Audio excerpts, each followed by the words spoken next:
tense situation that's continuing in Manipur. And now there's fresh flare-up, fresh violence that has been reported in the northeast state.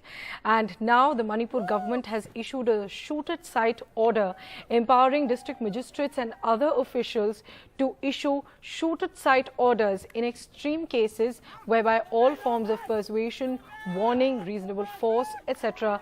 had been exhausted, and still the situation could not be controlled. Meanwhile, the Indian Air Force aircraft carrying Central Armed Police Contingent has landed at the Imphal airport. My colleague Ratnadeep Chaudhary joining us for the latest on this. And Ratnadeep, we've seen that the Indian Army is also there to try and control the situation. But meanwhile, take us through the top 5 recent developments there in Manipur, the shoot-at-sight order and fresh violence that has been reported now. That's right. In fact, fresh violence has been reported, and what is happening throughout the day is that despite curfew, people are, violating the curfew. They've been coming on the streets. There've been, pitch battle between communities that started since evening. And what is also happening is that police now is using force. Tear gas shelling is happening. Firing in the air was happening. Now shoot-at-sight orders have been issued. The central forces have reached, riot control forces. You have the Indian Army columns who are carrying out flag marches in the affected areas. And the state government has confirmed that there are loss of lives. There are several people injured, but the state government has not come out as of now with numbers. So when the state government is taking so much time to come out with numbers, you can imagine the situation that they are in. Center at this moment, we are told, is closely monitoring. There have been several rounds of review meetings both in Imphal and Delhi. In fact, the Manipur unit of the Congress has met the Manipur governor and submitted a memorandum for the president and the prime minister's office to immediately intervene. That's their demand. So it's turning political as well.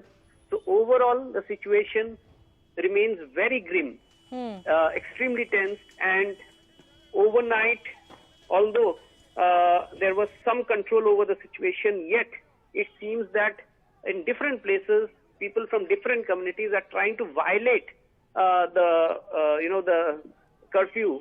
And in fact, around the day, the violence has spread to new areas, particularly in state capital Imphal. And therefore, there is a serious concern now building up over Manipur. Situation remains very grim. Extremely tense situation there. And Ratnadeep, while we look at the violence really spreading to other parts in Manipur as well, as you pointed out, if you could take us through the background of this violence is the result of several flashpoints between the tribals and the non-tribals in the state. But the recent trigger to this was the tribals demanding and resisting against the inclusion of the Métis community in the scheduled tribe category. But what were the other flashpoints between the two that have led to this? That's right. In fact, the recent trigger has been the Manipur High Court's order to the state government to recommend to center for inclusion of the Métis, who are the majority communities in the scheduled tribe list. But in the past couple of months, there have been issues that have been, boiling there.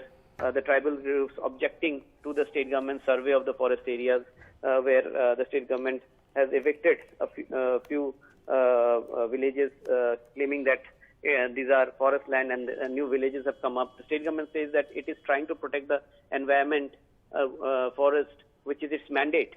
So apart from that, remember, 90% of the landmass in Manipur are the areas dominated by the tribal. And the Métis, they live in an area which is just 10%, but they are the majority tribe. So this, in geography of Manipur itself, the hill-valley divide once again perhaps playing out. This is something which the Chief Minister N. Biren Singh had tried to bridge in his first term as well as second term. He had tried to reach out to the tribal people with his Go to Hills program. He was seen as a chief minister who was trying to take everybody together and somebody who had brought sustained peace in Manipur. Remember, this kind of scenes are nothing new for Manipur. But over the past couple of years, Manipur was improving.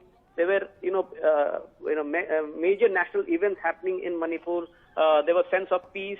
There were no bans and blockades. So perhaps this situation also is a major challenge for the Chief Minister. Right. At a time when he, watchers say that he faces rebellion within his party, the BJP, some of the MLAs are meet with him. So there is politics involved in this, and it is a very layered, complex situation that Manipur is in. And at this moment, perhaps it's time for center also to help the state government contain the situation.